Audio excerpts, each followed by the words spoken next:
हम सभी लोग श्रीमद् देवी भागवत कथा में पाठ में प्रवेश के लिए सर्वप्रथम विनियोग करते हैं। ओमस्य श्रीमद्देवी भागवताख्य स्तोत्र मंत्रस्य श्रीकृष्णद्वैपायन ऋषिः अनुष्टुप् छन्दः श्रीमणिद्वीपादिवासिनी भगवती महाशक्तिः देवता ब्रह्मबीजं गायत्री शक्तिः भुक्तिमुक्ति के कीलकम् पुरुषार्थ चतुष्टय सिद्ध्यर्थं पाठे विनियोगः। अथ ध्यानम्।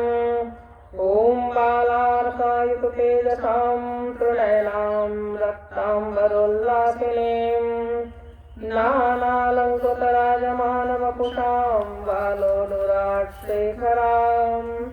हस्तैः इक्षुधनुः श्रेणीं सुमकरं पाशं मुदा बिभ्रतीं श्रीचक्रस्थितसुन्दरीं त्रिजगतामाधारभूतां स्मरेत्। श्रीचक्रस्थितसुन्दरीं त्रिजगतामाधारभूतां स्मरेत्। प्रेम से बोलिए जगदम्बा मैया की जय। हम सभी लोग श्रीमद् देवी भागवत महापुराण के तृतीय स्कंध के 27वें अध्याय के प्रसंग का श्रवण करते हैं। पूर्व के प्रसंग में हमने यह श्रवण किया कि किस प्रकार से नवरात्र का अनुष्ठान करना चाहिए। उसमें कुमारी कन्या किसे कहते हैं, कितने वर्षों की होने पर उन कुमारी कन्याओं की क्या संज्ञा होती है और फिर उन कन्याओं के पूजन का फल क्या होता है। हमने इन सारे प्रसंगों का श्रवण किया। आज के पाठ का प्रसंग है कुमारी पूजा में निषिद्ध कन्याओं का वर्णन। नवरात्र के विषय में, नवरात्र के महात्म्य के प्रसंग में सुशील नामक वणिक की कथा हम लोग इस प्रसंग का श्रवण करते हैं।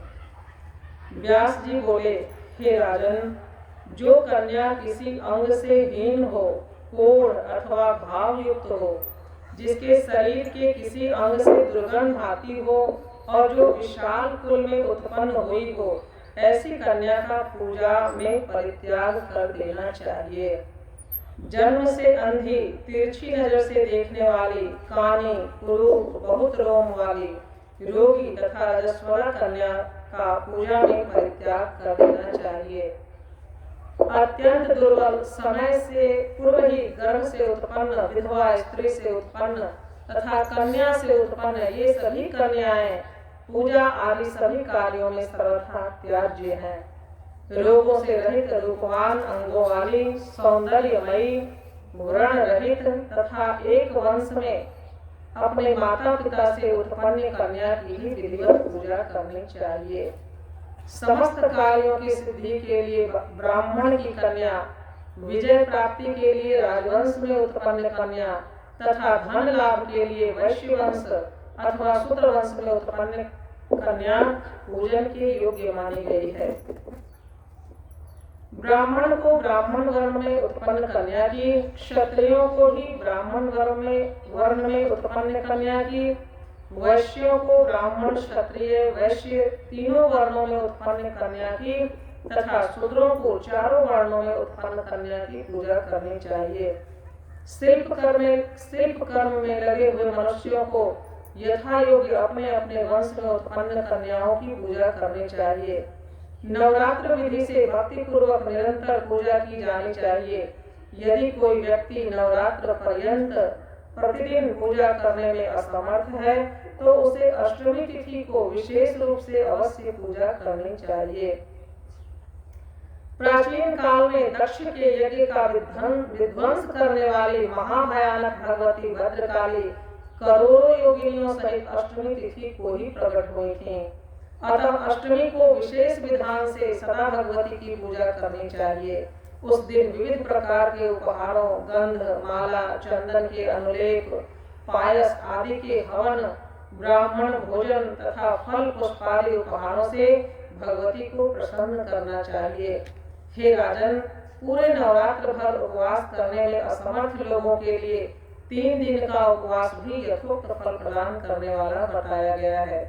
भक्ति भाव से केवल सप्तमी, अष्टमी और नवमी इन 3 रात्रियों में देवी की पूजा करने से सभी फल सुलभ हो जाते हैं। पूजन, हवन, कुमारी पूजन तथा ब्राह्मण भोजन इनको संपन्न करने से वह नवरात्र व्रत पूरा हो जाता है, ऐसा कहा गया है।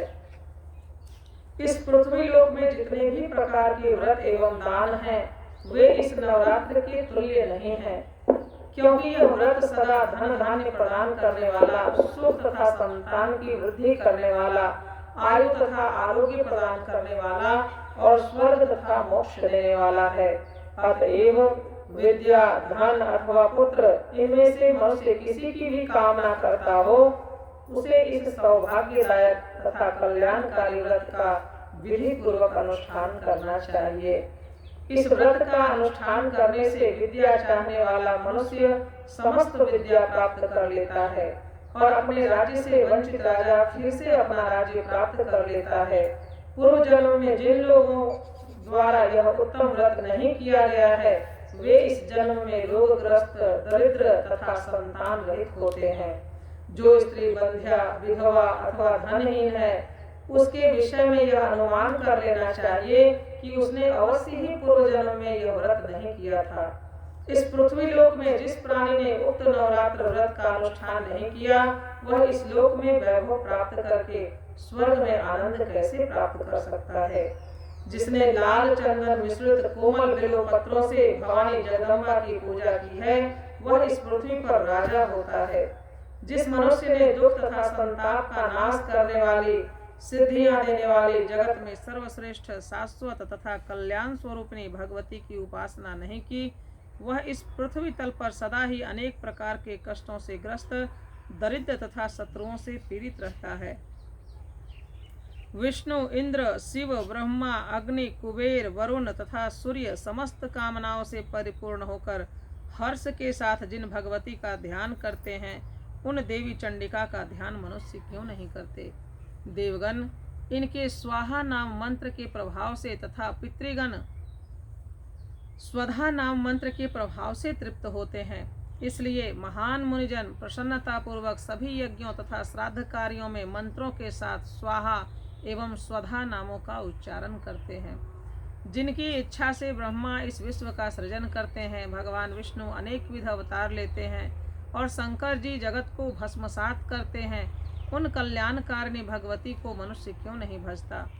सभी भुवनों में ऐसा कोई भी देवता, मनुष्य, पक्षी, सर्प, गंधर्व, राक्षस, पिशाच एवं पर्वत नहीं है जो उन भगवती की शक्ति के बिना अपनी इच्छा से शक्ति संपन्न होकर स्पंदित होने में समर्थ हों। सभी कामनाओं को पूर्ण करने वाले उन कल्याणदायिनी चंडिका की सेवा भला कौन नहीं करेगा। चारों प्रकार के पुरुषार्थों धर्म, अर्थ, काम, मोक्ष को चाहने वाला कौन प्राणी उन भगवती के नवरात्र व्रत का अनुष्ठान नहीं करेगा। यदि कोई महापापी भी नवरात्र व्रत करे तो वह समस्त पापों से मुक्ति पा लेता है। इसमें लेश मात्र भी विचार नहीं करना चाहिए। हे नृपश्रेष्ठ, पूर्व काल में कौशल देश में दीन, धनहीन, अत्यंत दुखी एवं विशाल कुटुंब वाला एक वैश्य रहता था। उसकी अनेक संतानें थीं जो धनाभाव के कारण क्षुधा से पीड़ित रहा करती थीं। सायंकाल में उसके लड़कों को खाने के लिए कुछ मिल जाता था तथा वह भी कुछ खा लेता था। इस प्रकार वह वनिक भूखा रहते हुए सर्वदा दूसरों का काम करके धैर्यपूर्वक परिवार का पालन पोषण कर रहा था। वह सर्वदा धर्मपारायण, शांत, सदाचारी, सत्यवादी, क्रोध न करने वाला, धैर्यवान, अभिमान रहित तथा ईर्ष्याहीन था। प्रतिदिन देवताओं, पितरों तथा अतिथियों की पूजा करके वह अपने परिवारजनों के भोजन कर लेने के उपरांत स्वयं भोजन करता था।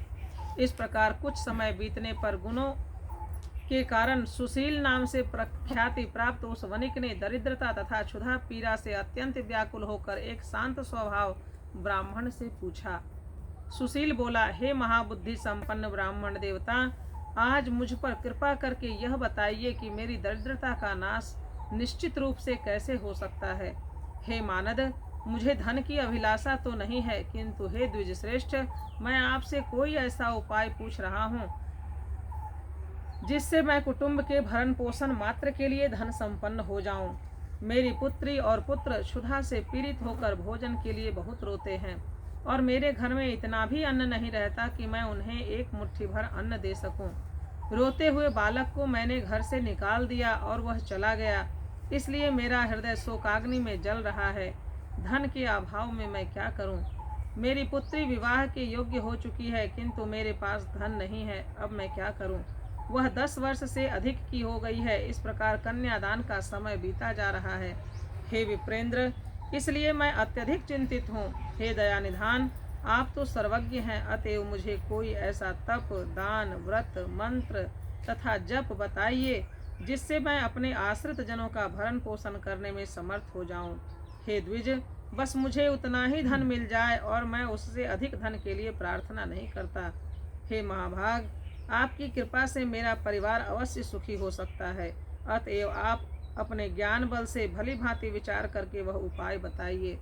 व्यास जी बोले, हे नृपश्रेष्ठ, उसके इस प्रकार पूछने पर उत्तम व्रत का पालन करने वाले उस ब्राह्मण ने बड़ी प्रसन्नता पूर्वक उस वैश्य से कहा, हे वैश्यवर्य, अब तुम पवित्र नवरात्र व्रत का अनुष्ठान करो।